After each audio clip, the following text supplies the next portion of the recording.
ng lechon ng Australia. Nasunog yung tenga. Kuya, nasunog yung tenga, kuya. Ma, yan ang atin na yan. Ayan. Siya. Atin din.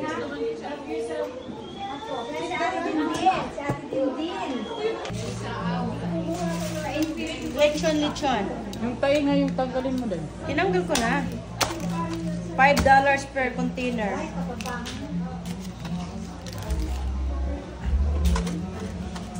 Niya halata po hindi na yan marunong mag-chop-chop. Sharon. Ay, alam ko na yung container ko na sana, oh. Gusto mo na lang. Uy, hawak mo to. Alam di pa na mag-slice na. Ano yung anak mo ate? Student visa? Patay mo natin. Temporary. Okay na yun, Day. Temporary visa? Putin mo ako ng hiwaga ng iyong pagmamahal. Ayaang makamtan aking nagigilagin.